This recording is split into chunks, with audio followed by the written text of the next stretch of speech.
అతి పరిశుద్ధమైన నామములో ఈ పునర్ధనపు ఆరాధనకు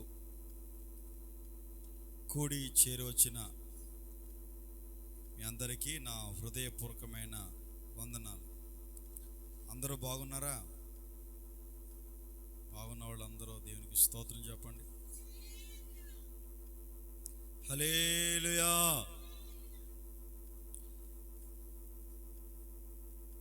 మనము కొన్ని బలుల కొరకు గత నెల నుంచి మనము అధ్యయనం చేస్తూ ఉన్నాము. పాత నిబంధన గ్రంథములో ఉన్నటువంటి బలుల కొరకు మనము అధ్యయనం చేస్తూ ఉన్నాము. మొట్టమొదటిది దహన బలి అని. ఆ దహన బలి కొరకు కావలసినటువంటి వస్తువులు ఏమిటో మనము గత 2 వారాల నుంచి మనం అధ్యయనం చేస్తున్నాం. ఏంటి దహన బలికి కావలసింది? ఎద్దులో ఉన్నటువంటి అనుభవాల్ని మనం నేర్చుకున్నాం. అదేవిధంగా రెండవదిగా గొర్రెలో ఉన్నటువంటి అనుభవాలు మనం నేర్చుకున్నాం. ఎద్దు అనగా మన ప్రభు అయిన క్రీస్తు అని, క్రీస్తుకు సాదృశ్యంగా ప్రభు దహన బలిగా మార్చబడ్డాడని, మన పాపముల నిమిత్తమై శాపముల నిమిత్తమై ఆయన ఎద్దు వలె బలిగా అర్పించబడ్డాడని అనేక విషయాలు మనము తెలుసుకున్నాం. అలాగే గొర్రె ఎవరంటే మన ప్రభు అయినటువంటి యేసు క్రీస్తు అని మనము నేర్చుకున్నాం. మూడవదిగా ఇక ఈ బలికి అవసరమైన వస్తువు ఏమిటంటే అంటే మేక.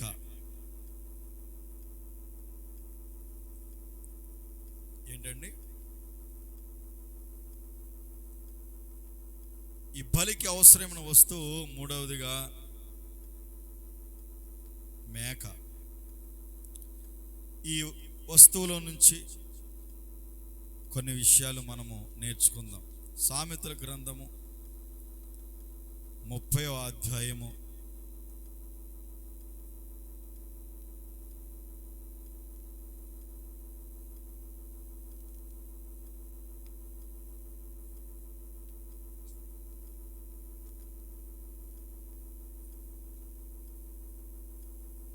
30వ అధ్యాయము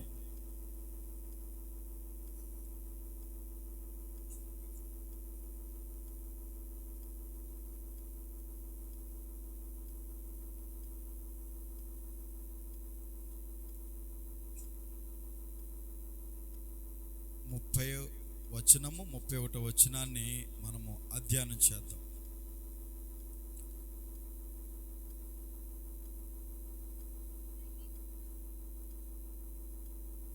టీవీతో నడుచున్నవి 4 కలవు. అవేవనగా எல்லா మృగములలో పరక్రమము గలదై ఎవనికైనా భయపడని వెనుకకు తిరగని సింహము. సామెతల గ్రంథము 30వ అధ్యాయము 30వ వచనాన్ని 31వ వచనంలో చదవండి బిగ్గరగా.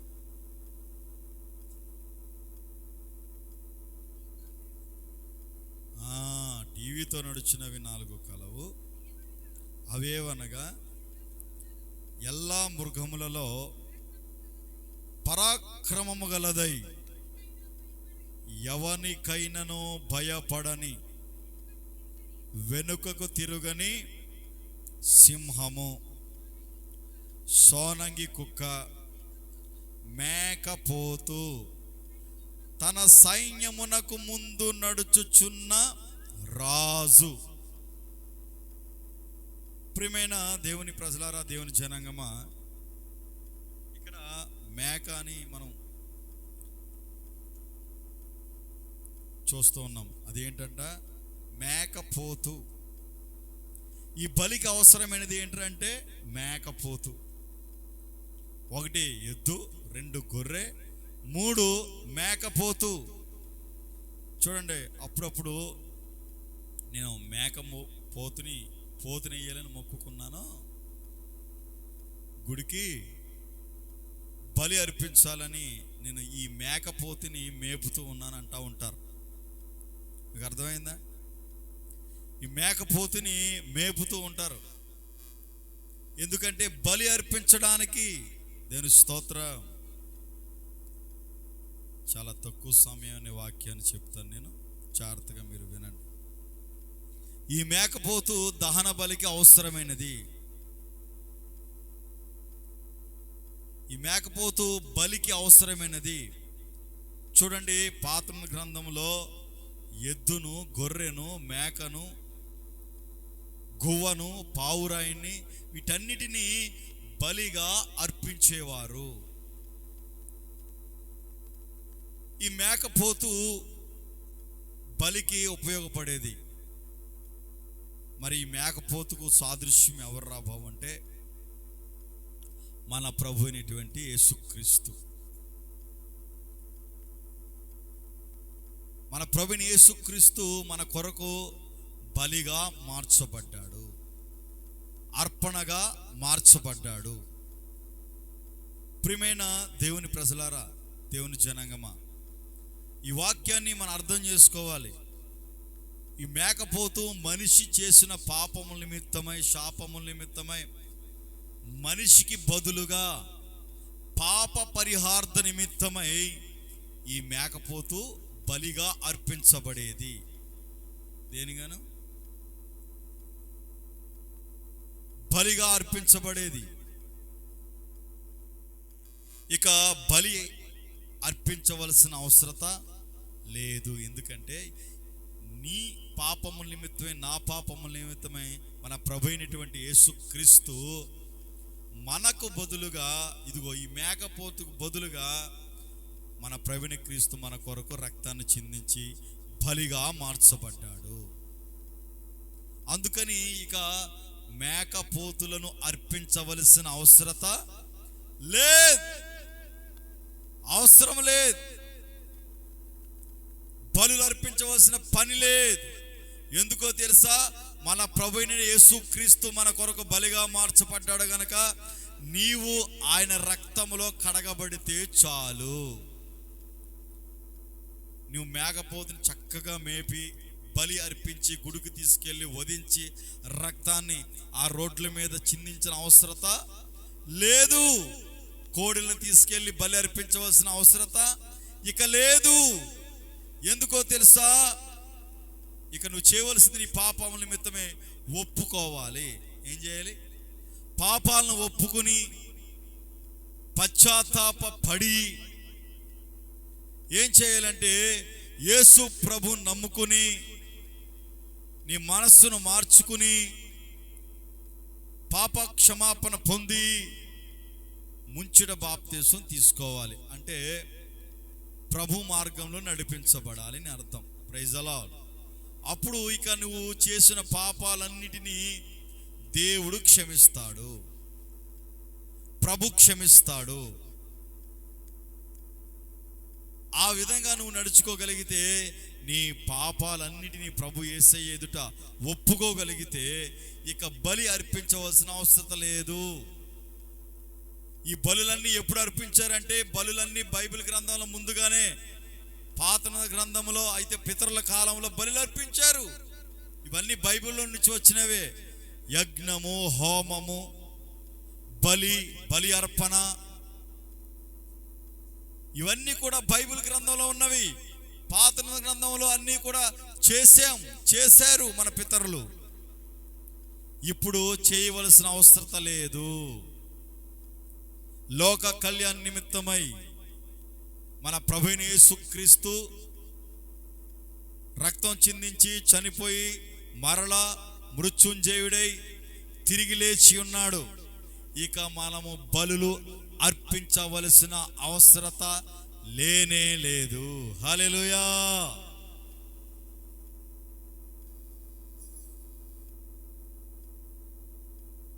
ఒక వాక్యాన్ని చదువుకుందాం.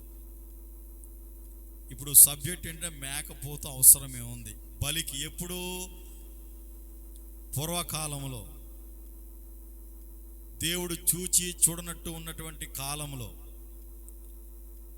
మనిషి పాపము నిమిత్తమే, శాపము నిమిత్తమే ఈ జంతువులను అర్పించేవారు. పాపాలు దేవుడు తొలగించేవాడు, క్షమించేవాడు. ఇక బలులు అర్పించాల్సిన అవసరం లేదు. మన ప్రభుని క్రీస్తు మన కొరకు బలి అయ్యాడు గనుక మనం పాపాలు ఒప్పుకుంటే సరిపోతుంది. Praise the lord. 1 పేతురు 2వ అధ్యాయము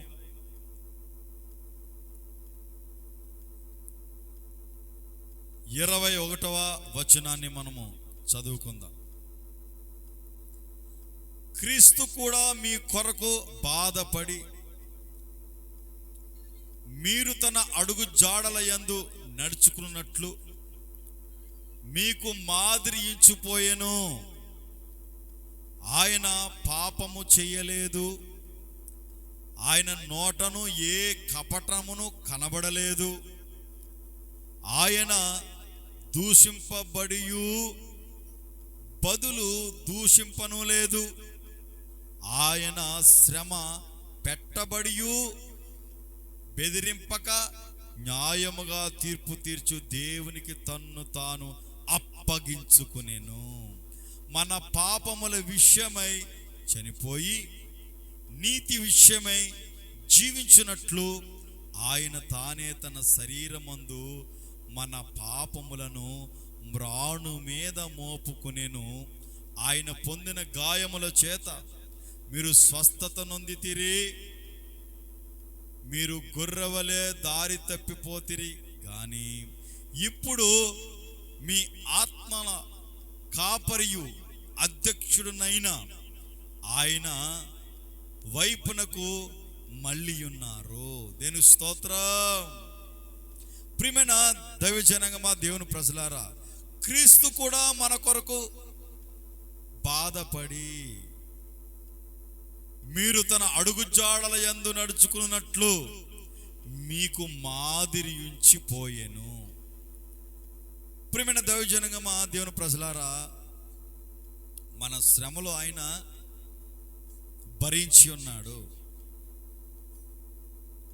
ఆయన పాపము చేయలేదు, ఆయన నోటను ఏ కపటము లేదు అంట. మన దేవుడు పాపం చేయలేదు. మన దేవునికి భార్యలు లేరు, కుటుంబం లేదు. పరిశుద్ధుడు, పవిత్రుడు, ప్రజలందరికీ దేవుడు.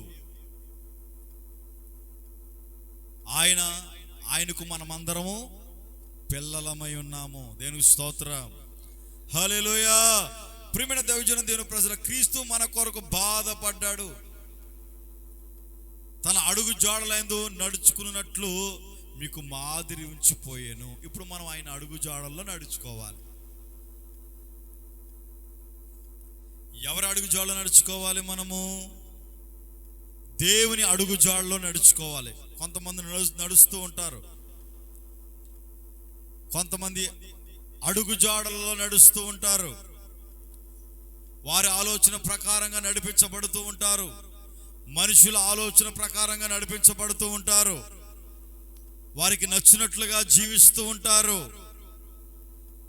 వారికి మెచ్చినట్లుగా జీవిస్తూ ఉంటారు. ఇక్కడ వాక్యం ఏం చెబుతూ ఉందా? వాక్యం ఏం చెబుతూ ఉందంటే, మీరు తన అడుగు జాడల యందు నడుచుకున్నట్లు. ఎవరి అడుగు జాడల యందు?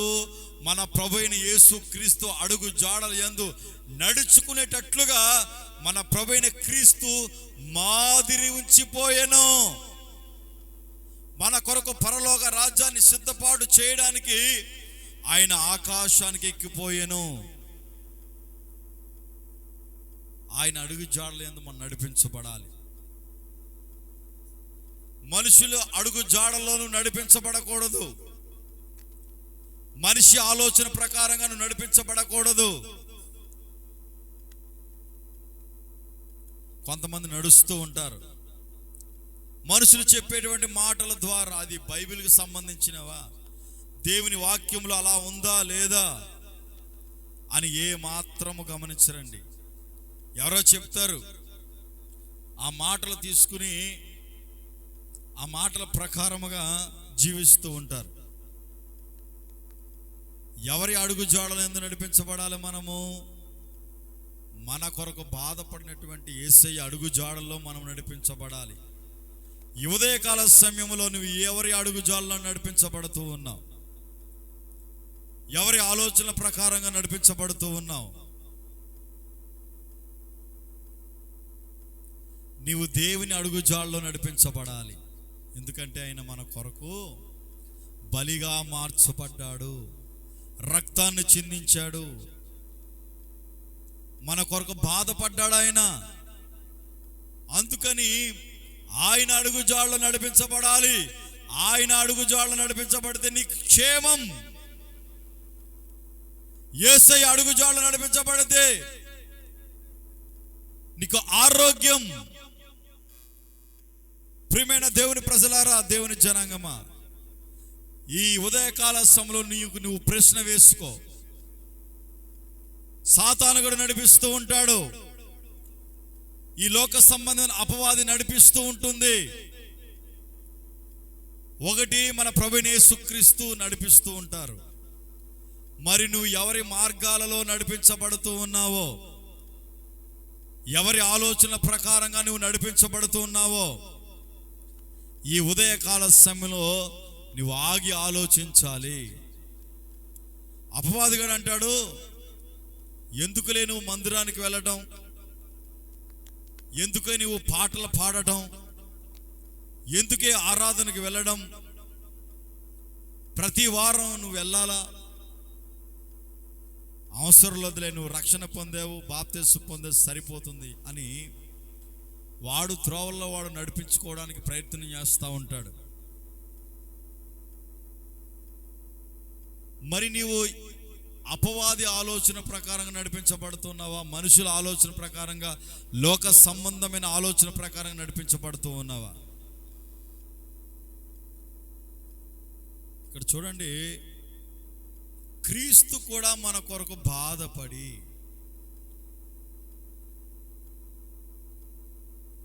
క్రీస్తు కూడా మీ కొరకు బాధపడి మీరు తన అడుగు జాడల యందు నడుచుకున్నట్లు మీకు మాదిరిగా ఆయన ఈ భూమి మీద జీవించాడు. మన యేసయ్య మాదిరిగా, సామాన్యమైన వ్యక్తి వలె దైవ కుమారుడై ఉండి సామాన్యమైన వ్యక్తి వలె మాదిరి చూపించాడు ఆయన. మనము కూడా ఆయనకు మాదిరిగా, ఆయనకు మోడర్న్గా మనం చేసుకుని మనం ఆయన అడుగు జాడలో నడిపించబడాలి. హల్లెలూయా. మరి నువ్వు ప్రశ్న వేసుకోగలిగితే, ఈ వాక్యం ఉంటున్న నీవు, ప్రియమైన దైవజనంగమా, ఎవరి అడుగు జాడలో నడిపించబడుతూ ఉన్నావు నీవు? చూడండి, ప్రారంభంలో దేవుని మార్గాలలో నడిపించబడుతూ ఉంటారు, పరిచర్య నమ్మకంగా ఉంటారు, సేవకునికి తోడుగా ఉంటారు, అండగా ఉంటారు, చక్కగా నడిపించబడుతూ ఉంటారు. మళ్ళీ అపవాది వచ్చి బాణాలు వేస్తూ ఉంటాడు, చెబుతూ ఉంటాడు దురాలోచనలు. మరి నీవు దేవుని అనుసరించి యేసు ప్రభు మార్గంలో నడిపించబడుతూ ఉన్నావా? లేదంటే అపవాది ఆలోచనల ద్వారా నీవు తప్పిపోయి ఇష్టానుసారమైన జీవితాన్ని జీవిస్తూ ఉన్నావా అని మనం ఆగి ఆలోచించాలి. ఎందుకో తెలుసా, మన ప్రభువైన క్రీస్తు మనకు మాదిరి చూపించాడండి, ప్రేమ చూపించాడు, ఆదరించాడు, ఆదుకున్నాడు. ఆయన దగ్గరికి వెళ్ళి ఏది అడిగినా ప్రజలందరికీ ఆయన చేశాడు. మనం మాట్లాడుకున్నాం కదా శుక్రవారం, చూపు లేదు బాబు అంటే, నేను చూపును ఇవ్వగలుగుతానని నమ్మితే చాలు, ఆయన చూపు అనుగ్రహించే దేవుడు. అనుగ్రహించాడు కదా. మరి ఉదయకాల సమయంలో ఆరాధనకు వచ్చిన నీవు ఒక ప్రశ్న వేసుకోవాలి. ఆయన అడుగు జాడలందు నడిపించబడగలుగుతూ ఉన్నావా? చూడండి, మన ప్రభువైన యేసుక్రీస్తులో ఏ కపటము లేదండి. చూడండి, ఈరోజు మనుషులు చూస్తే ఏదో ఆశించి అతని దగ్గర నాకు ఏదో దొరుకుతుందని కపటపాయముతో స్నేహం చేస్తూ ఉంటారు. ఏమి ఎరగనట్లుగా అన్ని విషయాలు తెలుసుకుంటూ ఉంటారు. ఎందుకు రాబట్టి కపటం. చూడండి, ఆయన నోటను ఏ కపటమును కనబడలేదు. ఆయన కపటముగా మాట్లాడే దేవుడు కాదు, ఉన్నది ఉన్నట్లుగా మాట్లాడే దేవుడు. ఒకనతో అంటూ ఉన్నాడు, యేసు ప్రభుల మార్గం గుండా వెళుతూ ఉన్నాడు. ఒక ధనవంతుడైన యవనస్తుడు ఎదురుపడ్డాడు. ఎదురుపడితే ఆ ధనవంతుడితో అంటూ ఉన్నాడు, ఆ ధనవంతుడు అయినటువంటి ఆస్తిపరినటువంటి ఆ యవనస్తుడు అంటూ ఉన్నాడు, అయ్యా నేను మందిరానికి వెళుతూ ఉన్నాను, అన్ని విషయాల్లో చాలా బాగున్నానయ్యా అని చెబుతూ ఉండగా యేసు ప్రభు అంటాడు, ప్రభు అన్నీ బాగున్నాయి, అయితే నువ్వు చేయవలసింది ఏంటంటే నీ ఆస్తిని అంతటిని అమ్మి లేనిటువంటి వారికి ఇచ్చేసి నీవు నన్ను వెంబడించు. దేవుని స్తోత్రం. చూడండి, ఎప్పుడైతే ఆస్తిని అమ్మమన్నాడో, పేదలకు ఇచ్చేయమన్నాడో, నువ్వు నన్ను వెంబడించురా బాబు అన్నాడో, మొహం మాట చేసుకున్నాడు. తను ఏం చేసుకున్నాడు? అవే చూడండి.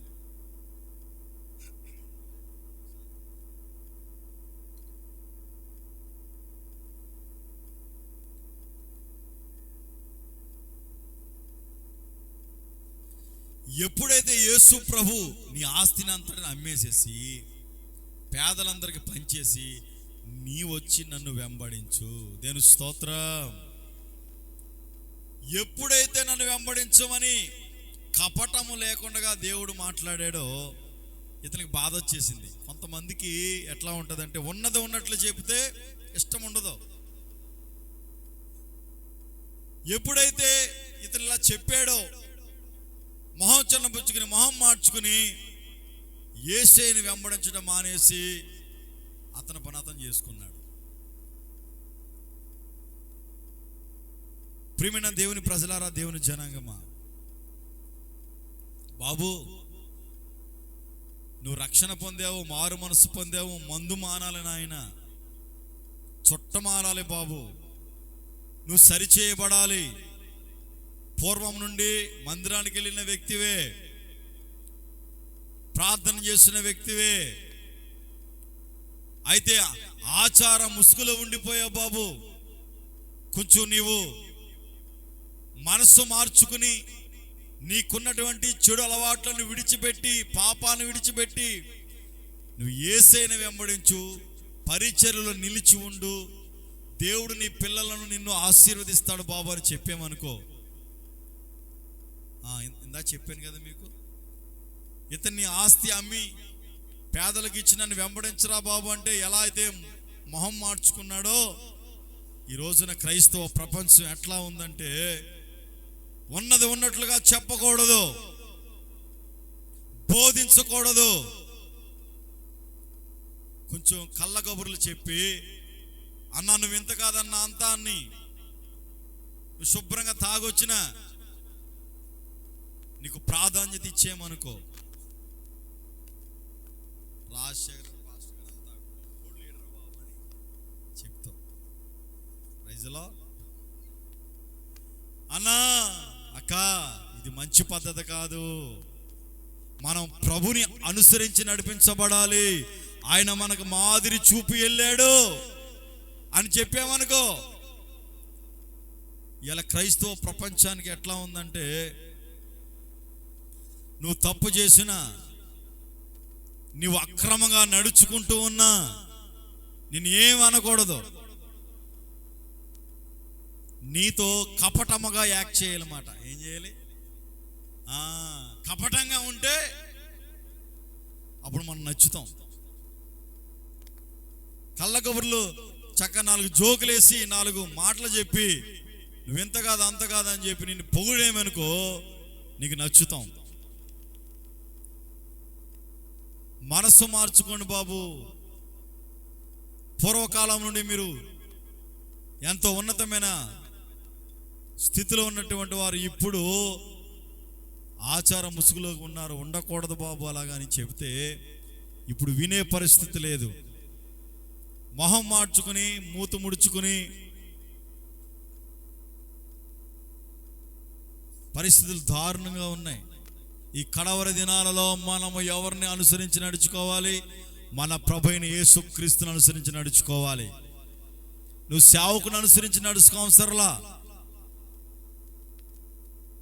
ఎవరెవరినో అనుసరించి నడుచుకోవసరలా. ఎందుకంటే మన ప్రభువైన క్రీస్తు మాదిరి మనకి మోడల్. ఆయన మోడల్ మనకి, ఆయనే మనకి మాదిరి. నిన్ను నడిపించే సేవకుడుగా కాదు నీకు మాదిరి, మన ప్రభువైన క్రీస్తు మనకు మాదిరి. ఆయన మాదిరి ఉంచిపోయాను. ఎక్కడికి? మరలా దిగి వస్తాడు ఆయన. పరలోకానికి ఎక్కిపోయాడు ఆయన, మరలా వస్తాడు. అంతవరకు నీవు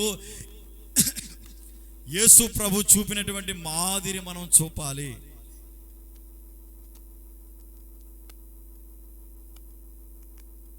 వాక్యాన్ని చదువుకుందాం. అది మొదటి మాట. రెండవదిగా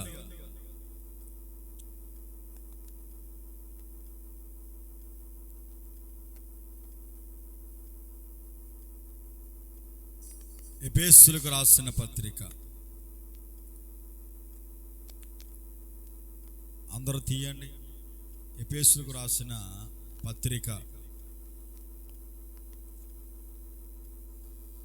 5వ అధ్యాయం.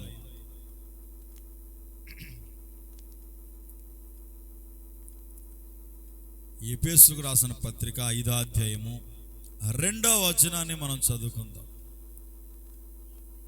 క్రీస్తు మిమ్మును ప్రేమించి పరిమళ వాసనగా ఉండుటకు మన కొరకు తన్ను తాను దేవునికి అర్పణముగాను బలిగాను అర్పించుకునేను. అలాగునే మీరును ప్రేమ కలిగి నడుచుకునుడి. ప్రేమ కలిగి నడుచుకునుడి. ఎలా అంట? క్రీస్తు మిమ్మును ప్రేమించి, క్రీస్తు మనల్ని ప్రేమించాడు. ఎందుకు ప్రేమించాడంటే పరిమళ వాసనగా ఉండుటకు. మనము పరిమళ వాసనగా ఉండాలి. మన జీవితం ఎలా ఉండాలి? పరిమళ వాసనగా ఉండాలంటే సాక్ష్య జీవితం ఉండాలి మనకి.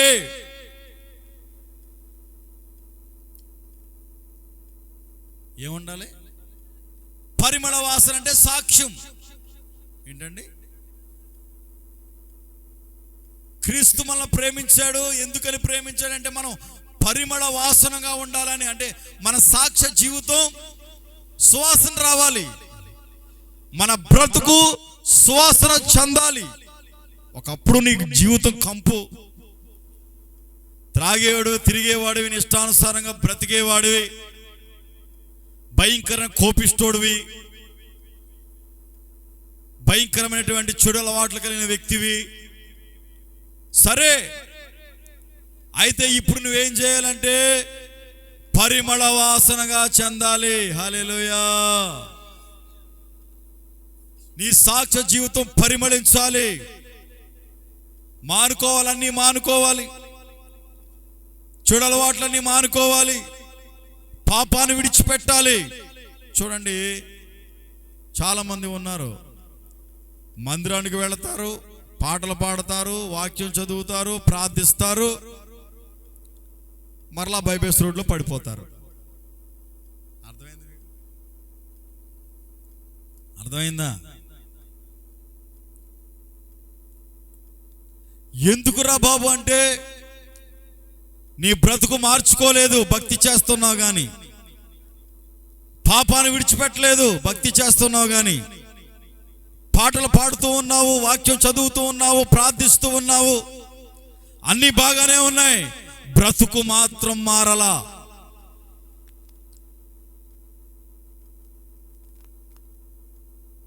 ఎందుకండి? మన ప్రభువైన క్రీస్తు మాదిరిగా ఉంచి మనల్ని పోయాడు. ఆయన మార్చబడడానికే కదా, బ్రతుకును మార్చుకోవడానికే కదా. అందుకని అంటాడు ఆయన, క్రీస్తు మిమ్మల్ని ప్రేమించి పరిమళ వాసనగా ఉండుటకు మన కొరకు తన్ను తాను దేవునికి అర్పణగాను బలిగాను. ఇందా చెప్పాను కదా మీకు, ఈ మేకపోతు బలికి సాదృశ్యం, బలి అర్పించేవారు. మరి ఇప్పుడు మన ప్రభుని క్రీస్తు ఈ మేకపోతుకు బదులుగా ఏమయ్యాడంట? అర్పణగాను బలిగాను అప్పగించుకునేను. హల్లెలూయా! మన ప్రభువైన క్రీస్తు అర్పణగా బలిగా అర్పించబడ్డాడు.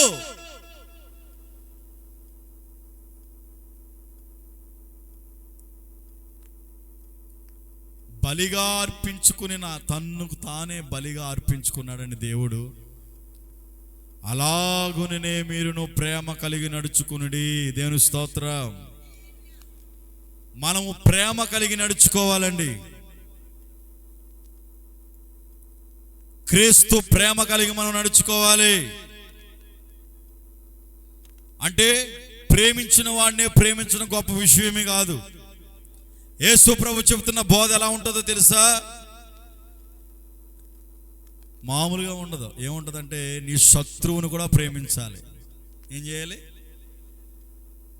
నీ శత్రువును కూడా నువ్వు ప్రేమించేటువంటి అంతటి ప్రేమ నీలో ఉండాలి. ఎవరికి సాధ్యం ఇది? నీ ఇంటి పక్కోడిని నువ్వు ప్రేమించగలుగుతున్నావా? నీ శత్రువుని ప్రేమించగల. శత్రువు అంటే ఏదో గొడవ వచ్చింది, సమస్య వచ్చింది, కొంతకాలం నువ్వు మాట్లాడుకోవట్లేదు. ఇప్పుడు ఏం చేయాలి? మనం క్రీస్తు ప్రేమలో నిలిచిన వారం అయితే మనం శత్రువును సహితము కూడా ప్రేమించాలి. హల్లెలూయా! పలకరించాలి, పరామర్శించాలి. ఇది మన ప్రభువైన యేసుక్రీస్తు మనకు నేర్పించినటువంటి మాదిరి. అందుకని నేను అంటాడు, క్రీస్తు మిమ్మల్ని ప్రేమించి పరిమళ వాసనగాను ఉండుటకు మన కొరకు తన్ను తాను దేవునికి అర్పణగాను బలిగాను అర్పించుకునేను. అలాగునే మీరును ప్రేమ కలిగి నడుచుకునుడి చెబుతూ ఉన్నాడు. మీలో జారత్వమే గాని, ఏ విధమైన అపవిత్రతే గాని, లోభత్వమే గాని వీటి పేరైనను ఎత్తకూడదు. ఇదే పరిశుద్ధులకు తగినది. హల్లెలూయా! వినండి, నా వైపు చూడండి. మీరు ప్రేమ కలిగి ఉండండి, పరిశుద్ధత కలిగి ఉండండి. జారత్వము చేయవద్దు అంటే పెండ్లి కాకుండా వేరే వాళ్ళతో సంసారం చేయటం జారత్వం. యవన ప్రాయంలో ఉండగా తల్లిదండ్రులను మోసం చేసి, సమాజాన్ని మోసం చేసి, ఎవరికి కనబడట్లేదని చెప్పేసి నీ ఇష్టానుసారంగా తిరిగేవనుకో, దీన్ని ఏమంటారంటే జారత్వము అంటారు. ఏమంటారు?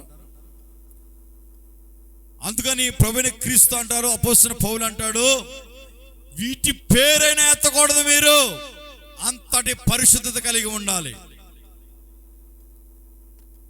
ఇది పరిశుద్ధులకు తగినది. మీరు పాపం జోలికి పోవద్దు, అపవిత్రులుగా మార్చబడవద్దు. ఇది పరిశుద్ధులకు తగినది కాదు. మీరు ఎలా ఉండాలంటే పరిమళ వాసనగా ఉండాలి. హల్లెలూయా!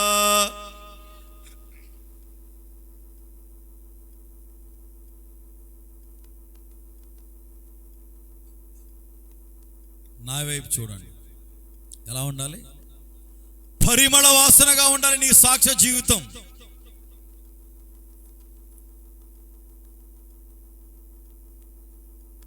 మరుందా?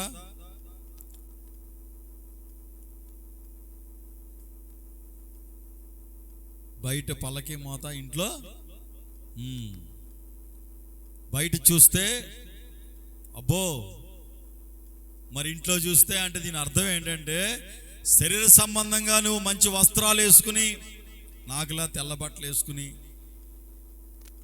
బాగానే ఉంటూ ఉన్నారండి. హృదయంలో చూస్తే కపటం, అసూయ, ద్వేషం. పైకి మాత్రం బాగానే మాట్లాడుతూ ఉన్నారు, అంతరంగంలో కపటం. కపటం ఉండకూడదు. అంతరంగంలో కపటం నీలో ఉండకూడదు. మన దేవుడు మనకు మాదిరి చూపించారు. మనము ప్రేమ కలిగి జీవించాలి. దేవుని స్తోత్రం, హల్లెలూయా. ప్రియమైన దేవుని జనగమా, దేవుని ప్రజలారా, మీలో జారత్వమే గాని ఏ విధమైన అపవిత్రతయే గాని, అపవిత్రత నీలో చోటు చేసుకోనకూడదు. ఏమంటే ఇంతకు ముందు చావు అనేది ముందో వెనకో ఒకటి తర్వాత ఒకడు పోయేవారు.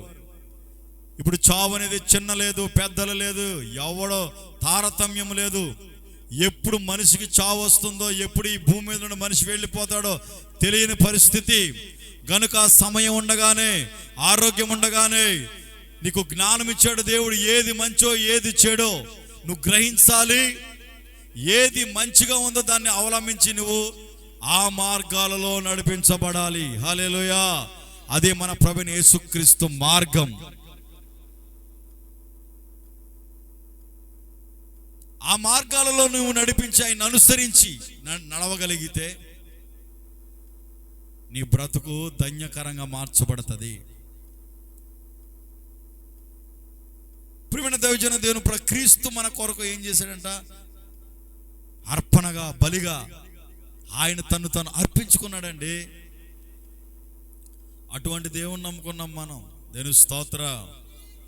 మన దేవుడు బలులు కోరేవాడు కాదు. మన దేవుడు బలిని కోరుకునే దేవుడు కాదు, రక్తాన్ని కోరుకునే దేవుడు కాదు, ప్రాణాలను కోరుకునే దేవుడు కాదు. మన దేవుడు అంటే ఎవరో తెలుసా? మానవాళి కొరకు, సమస్త మానవాళి కొరకు ప్రాణం పెట్టిన దేవుడు, రక్తము కార్చిన దేవుడు. హల్లెలూయా. అటువంటి దేవుడిని మనం ఆరాధిస్తూ ఉన్నాం. ధైర్యంగా చెప్పగలిగినటువంటి దేవుడు ఎవరంటే మన ప్రభుని క్రీస్తు. ఏ పాపము లేదు ఆయనలో,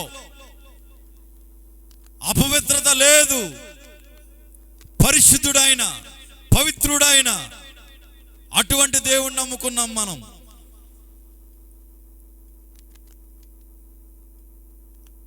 మన వంటి దేవుడు ఎక్కడ ఈ భూమి మీద లేడు. హల్లెలూయా.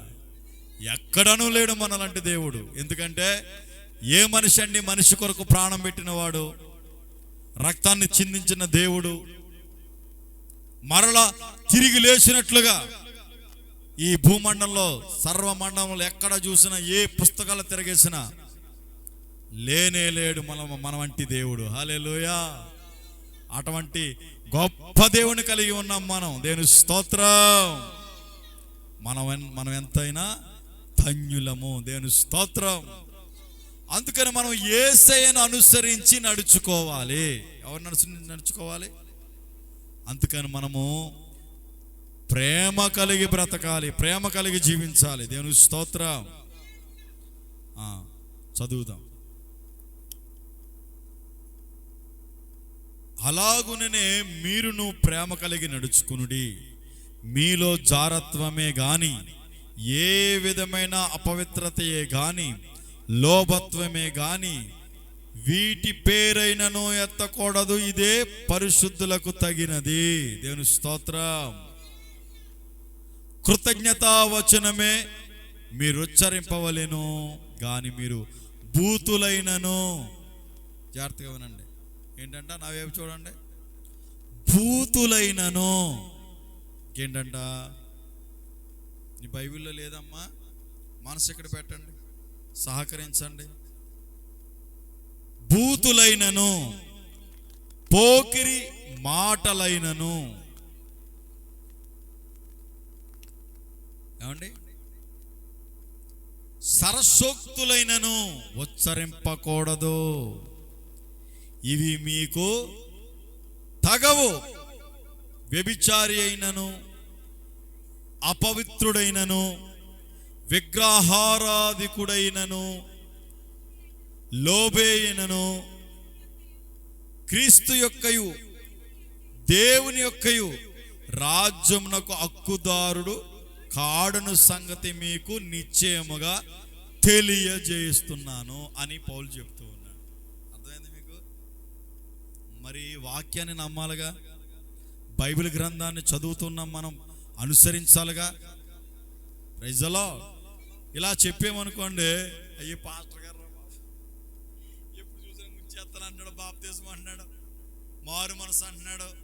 అంటే నేను బైబిల్లో లేనిది ఏం చెప్పనండి. పరిశుద్ధ గ్రంథంలో చక్కగా వ్రాయబడ్డాయి మాటలు. ఏమని?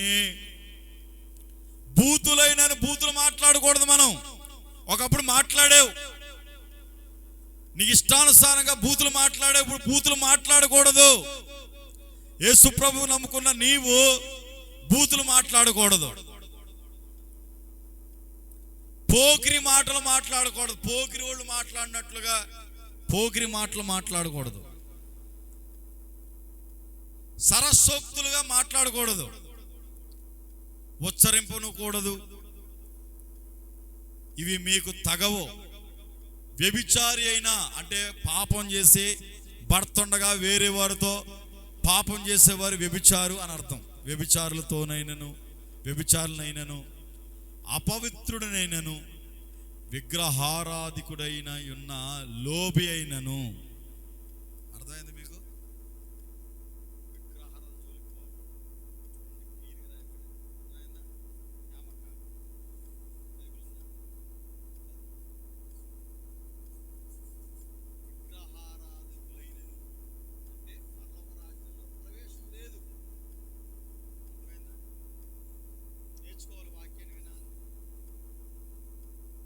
గ్రహించాలి. మాస్టర్ పాఠాలు చెప్తూ ఉంటే విని గ్రహించి ఎవడైతే వింటాడో వాడు చదవక్కర్లా, శుభ్రంగా చక్కగా ఎడిషన్లు రాసేయచ్చు. వినాలి బాగా, వాక్యాన్ని వింటే అర్థమవుతుంది. అందుకని దేవుని యొక్కయు క్రీస్తు యొక్కయు దేవుని యొక్కయు రాజ్యమునకు హక్కుదారుడు కాడను సంగతి మీకు నిశ్చయముగా తెలియను. దేని స్తోత్రం. అర్థమవుతుందా మీకు? అర్థమవుతుందా? చెప్పే భాష అర్థమవుతుందా? ప్రైజ్ అలా అందరూ దేవుని స్తోత్రం చెప్పండి. హల్లెలూయా. అందుకని మనం యేసయ్యను అనుసరించాలి.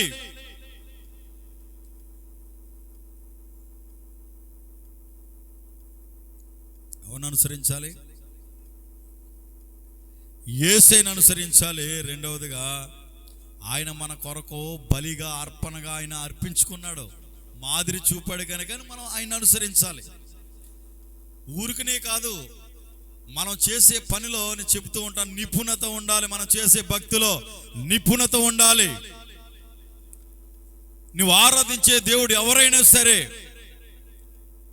ఈ ఉదయకాల సమయంలో నా ప్రభు మీతో మాట్లాడుతూ ఉన్నాడు.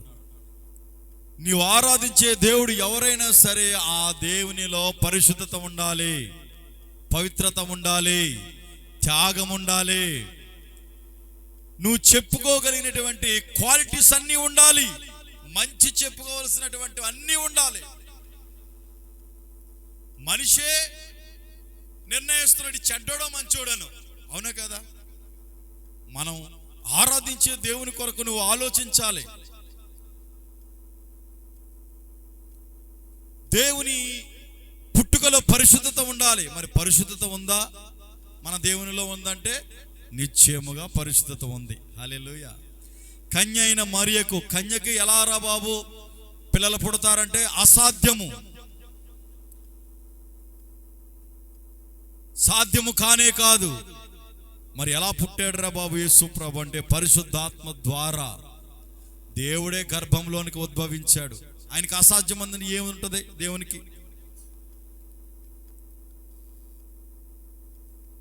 పురుషుని కలయిక లేకుండా ఏ మానవుడు జన్మించ. కానీ మరియమ్మ యేసు ప్రభువును కన్న తర్వాత మరలా యోసేపు మరియమ్మ కలుసుకున్నారు, పెండ్లయింది, వివాహం అయింది, తర్వాత పిల్లలు పుట్టారు. దేవుని స్తోత్రం. మరలా వాళ్ళు వివాహం అయిన తర్వాత వారు కలుసుకున్న తర్వాత పిల్లలు పుట్టారు. కానీ యేసు ప్రభు మాత్రం పరిశుద్ధుడు, పవిత్రమైన పుట్టుక మన దేవునిది. హల్లెలూయా. అందుకని మన దేవుణ్ణి మనం అనుసరించాలి. మీరు ఊరికి అనుసరించొద్దు దేవుణ్ణి. మన దేవునిలో ఉన్నటువంటి క్వాలిటీస్ మీరు కనుగొనాలి. మన దేవునిలో ఉన్నటువంటి ఆ గుణాతిశయాలను మీరు చూడాలి, లోపలికి వెళ్ళాలి. హల్లెలూయా. పై పైన చూడకండి, యేసయ్యను పై భక్తి చేయొద్దు. అందుకని మనము ప్రేమ కలిగి బ్రతకాలి. Praise the Lord. ప్రేమించాలి. అందుకు కృతజ్ఞతా వచనమే మనం మాట్లాడాలి, కృతజ్ఞతా వచనమే మనం ఉచ్చరించాలి. తర్వాత బూతులు మాట్లాడకూడదు, బూతులు మాట్లాడకూడదు. చూడండి, మన పితరులు పెద్దలు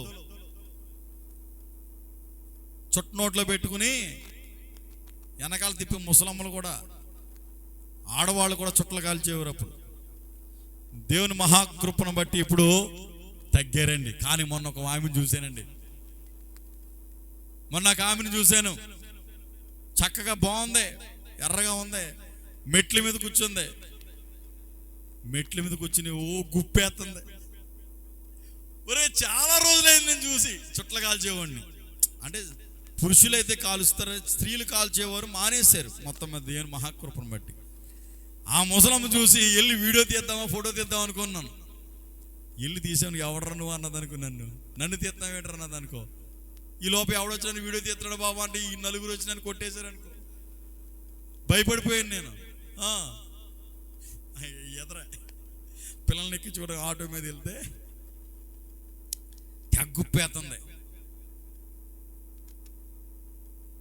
మానాలి, ఇంకా మానలేదు, చుట్టకాల్చడం.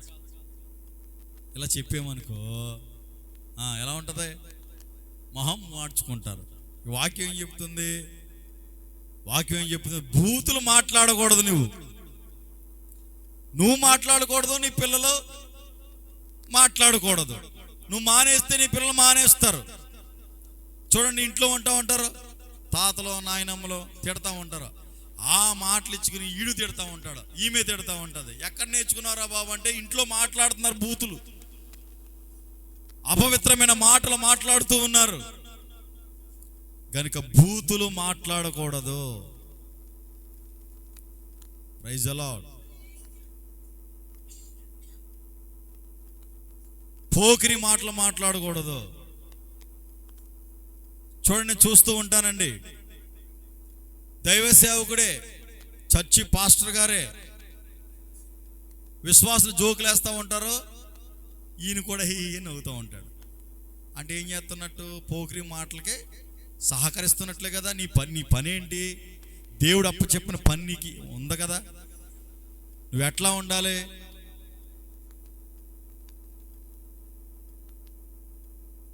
ఈ విశ్వాసులు కూడా భుజం మీద చేస్తారు. పాస్టర్ గారితో కలిసి కూడా నీకు ఇచ్చిన సేవ ఏంటి, పరిచర్య ఏంటి, పోకిరి మాటలు ఏంటి? పోకిరి మాటలు మాట్లాడేవాడితో సహవాసం ఏంటి నీకు?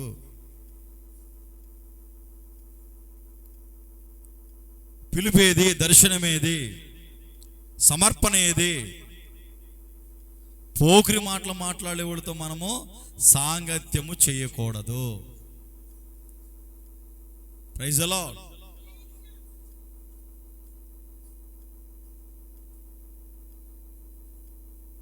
అపవిత్రమైన మాటలు మనం మాట్లాడకూడదు అని వాక్యము సెలవిస్తుంది. ప్రియమైన దైవజన దేవుని ప్రజలు, ఈ ఆరాధనకు వచ్చిన మీరు మొట్టమొదటిగా మనం నేర్చుకున్నాము మేకపోతు. మేక బలికి అవసరం. ఈ బలి ఎవరంటే ఈ మేకపోతుకు బదులుగా మన ప్రభువైన క్రీస్తు బలి అయ్యాడు, రక్తాన్ని చిందించాడు. ఇక మేకపోతులను బలి అర్పించవలసినటువంటి అవసరత, దేవునికి అర్పించవలసిన అవసరత లేదు. హల్లెలూయా. బలులు ఆగిపోయాయి. ఓకే, నీవు నీ మనసును మార్చుకుని ప్రభుని క్షమించమని అడిగితే క్షమిస్తాడు. అక్కడ పాపం చేయకుండా నీతి నియమాలలో నువ్వు నడిపించబడితే చాలు. రెండవదిగా, మన క్రీస్తు మనము పరిమళ వాసనగా ఉండడానికి ఆయన మాదిరి చూపించిపోయాడు. దేవుని స్తోత్రం. అందుకని మనం పరిమళ వాసన అంటే నీ సాక్ష్యం ఒకప్పుడు ఇట్లా ఉండేదిరా, ఈమె ఒకప్పుడు అన్న ఇట్లా ఉండేవాడురా, కానీ యేసు ప్రభుని నమ్ముకున్న తర్వాత ఆ పాత రోత బ్రతుకు పోయింది. బూతులు తిట్టేవాడు, సీసాలు ఎత్తేసేవాడు, ఏమంటే ఎవరిని పడతాడు కొట్టేవాడు, తిట్టేవాడు, మూర్ఖుడు, మూర్ఖ స్వభావం కలిగిన వాడు, కోపిష్టోడు, మొండోడు. అయితే ఈ రోజున యేసు ప్రభుని నమ్ముకున్న తర్వాత గొర్రెవలే మార్చబడ్డాడు, దీన స్వభావంగా వచ్చేసాడు. రా బాబా అని నీ కొరకు ప్రతి ఒక్కరు సాక్ష్యం చెప్పాలి. నీ ఇంట్లో నీ భార్య చెప్పాలి, నీ కుమార్తె చెప్పాలి, నీ కుమారుడు చెప్పాలి. అందరూ నిన్ను గురించి మార్పు కలిగిందని సాక్ష్యం చెప్పాలి. నీ సాక్ష్యము పరిమళించాలి. అదే పరిమళ వాసన. హల్లెలూయా. అంతేగాని నీ ముందు ఒక మాట వెనకాల ఒక మాట చెప్పకూడదండి. హల్లెలూయా.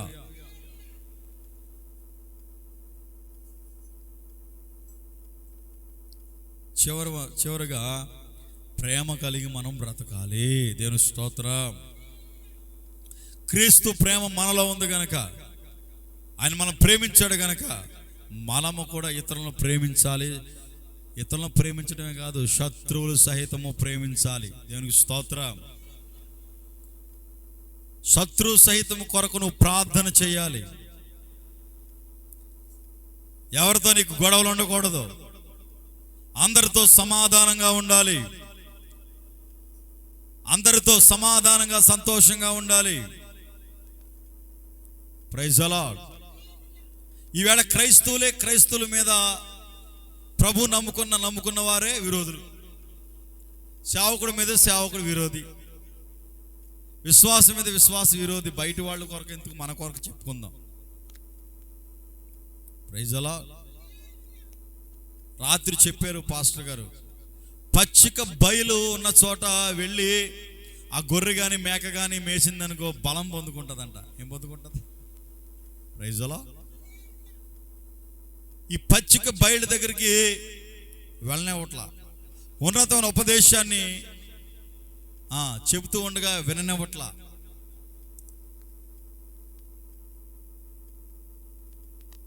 ఎలా అయిపోయిందంటే పరిస్థితి, భయంకరమైన పరిస్థితి. ఇప్పుడు అయ్యా మేము ప్రభువుని నమ్ముకోలేదు, మేము మా దేవుని మేము ఆరాధించుకుంటున్నాం, మా ఇంటికి రావద్దు బాబు అంటే ఒక అర్థం ఉంది. ఈరోజు ప్రభువు నమ్ముకున్నటువంటి నీవే క్రీస్తు నమ్ముకున్న నీవే, ఒకే దేవుణ్ణి ఆరాధిస్తున్న నీవే, నీవు నీ పొరుగువాణ్ణి, తోటి విశ్వాసిని, ఒక దైవ సేవకుణ్ణి ప్రేమించలేనటువంటి దౌర్భాగ్యమైన స్థితి ఉంది ఈరోజు క్రైస్తవ సమాజంలో.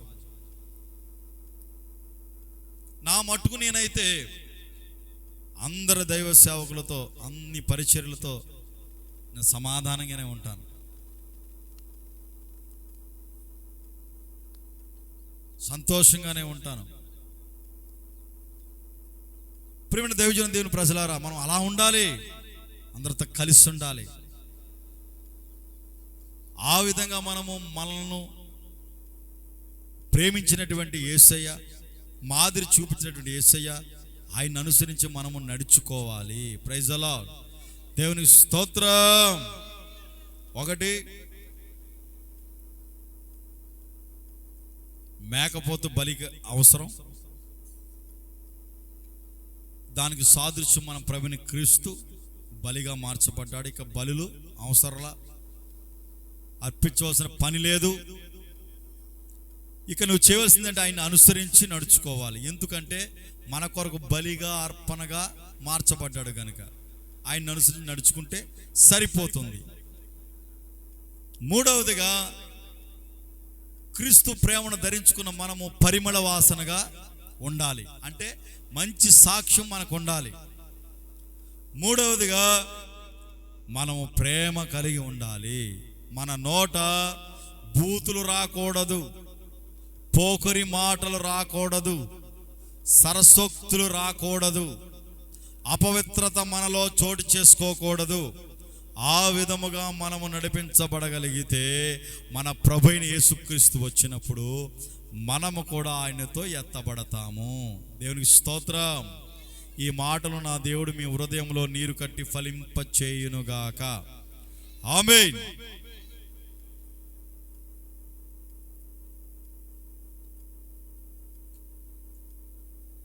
అందరూ లేచి నిలబడండి.